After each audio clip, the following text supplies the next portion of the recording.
See, if your mother ever tells you, my son, fear women whose smile no reach their eyes, abeg, don't argue, just start running. Because me, I thought my mother was being dramatic until the girl she was talking about nearly collected my destiny like POS withdrawal. I'm not joking. Listen, if you think you've met a dangerous woman before, wait till you hear about Jenny. That girl didn't just break my heart, she almost broke my life. My mother used to tell me, Chibuzor, fear a woman whose smile never reaches her eyes. The devil hides best behind beauty. I always laughed whenever she said it. I called her old-fashioned. I told her times had changed. I didn't know that while I was laughing, the very girl she warned me about was already walking silently into my life, step by step, until I would no longer recognize the man I used to be. It began on a humid Thursday evening in Surulere, Lagos. Traffic was crawling like an old man with bad knees. Conductors were shouting like their lives depended on it. Keke horns, diesel fumes, impatient drivers, everything blended into that signature Lagos madness that wears down your soul. I had just closed from my job at a digital printing shop.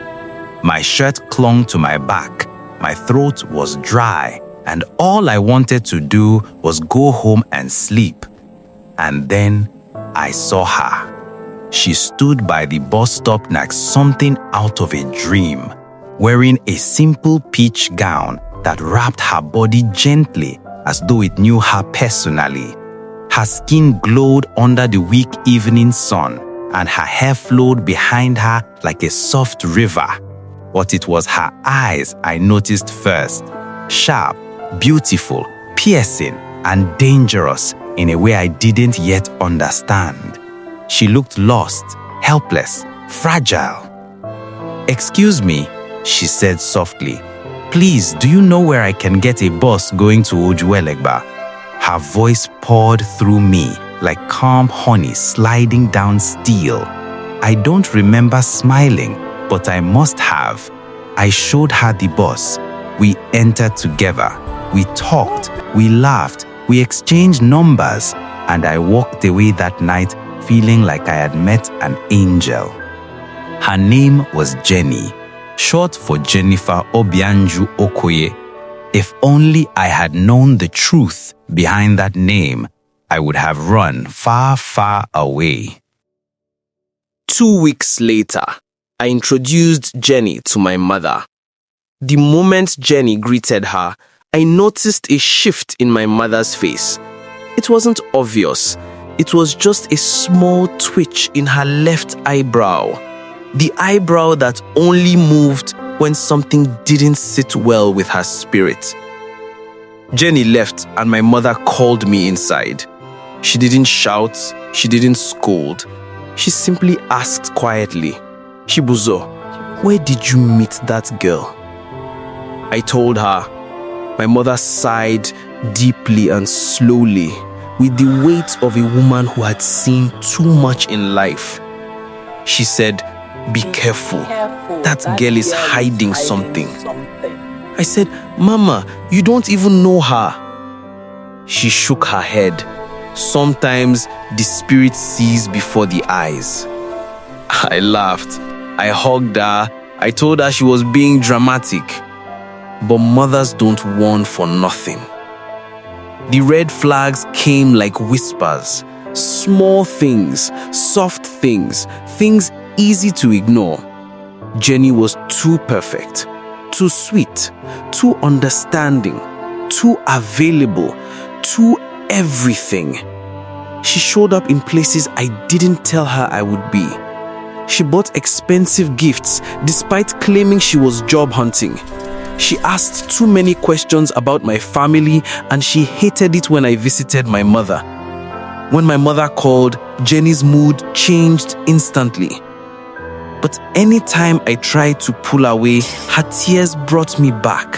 Her hugs disarmed me. Her kisses rewired my brain. Her body weakened my will. I told myself she loved me. I called myself lucky. I told my mind to stop overthinking. But the devil doesn't come with horns. He comes with eyelashes and a smile that never reaches his eyes. One afternoon, Jenny told me she was traveling to Enugu to care for a sick aunt. I wished her safe journey. But 3 days later, while walking through Yaba Market, I saw her in Lagos, laughing with a man, holding his hands like they were newlyweds shopping for their first home. I froze. I hid behind a kiosk. I watched them. She hugged him. She kissed him on the cheek. She whispered something that made him laugh loudly.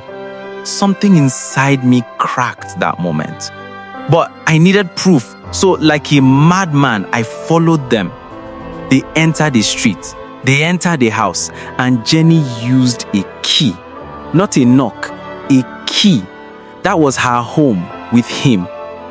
The girl I thought was mine was living a double life. When I confronted her, she cried, she denied, she swore on her life. She said the man was her cousin. She said someone was trying to destroy us. She held my hands and cried so deeply that I almost believed she was the victim. Almost. But 1 week later, her so-called cousin called me using her phone and said, "Only once, bro, leave my woman alone." I confronted her again. This time, she didn't cry. She didn't explain. She didn't pretend.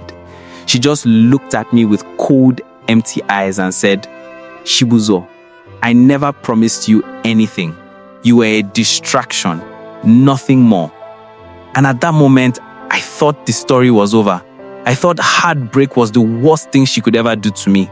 But what I didn't know, what I couldn't have imagined, was that this was only the beginning. Because the girl my mother warned me about hadn't even shown me her true face yet. If you think what she did so far was bad, just wait. The darkest part of this story was still ahead. Before I continue, please take 1 second and like this video so this story can reach someone who needs this warning.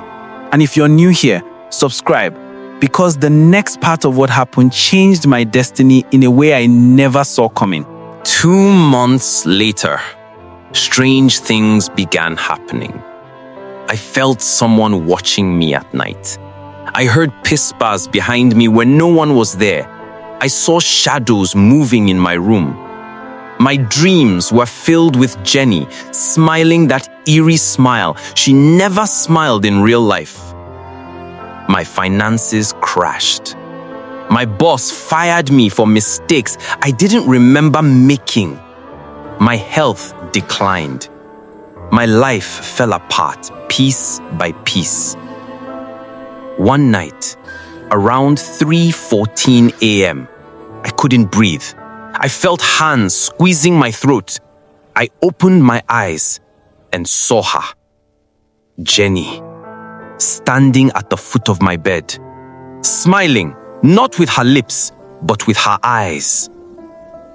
Those same dangerous eyes. And then she vanished. I screamed. My mother rushed in. She sprinkled holy water. She prayed. She cried.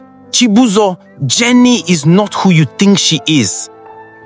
My mother took me to a prayer mountain in Ibadan.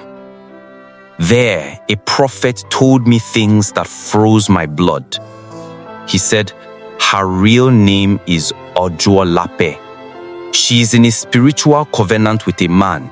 She feeds on the destinies of men. She marks them so they never rise above her. He said I had already tied my name spiritually, that I was close to losing my mind. We prayed. We fasted. We burned every single item she ever gave me. Slowly, the nightmares faded. The shadows left. My strength returned. But the battle inside me wasn't fully over. I saw her one last time at a lounge in Lekki. She looked richer, colder, sharper, as though she had absorbed energy that wasn't hers. She smiled lazily when she saw me. Chibuzo, you survived. I'm impressed. I asked her, why me? She shrugged. You were soft, trusting, easy to enter, easy to control. I needed energy, and you were available. My voice shook. Did you ever love me? She leaned close, her voice like iced venom. I only loved what I could take. She walked away after that. No guilt, no fear, no shame. Years have passed since then. I healed. I rebuilt my life. I found a woman who is honest and gentle. But sometimes when the night is too quiet, I still remember Jenny.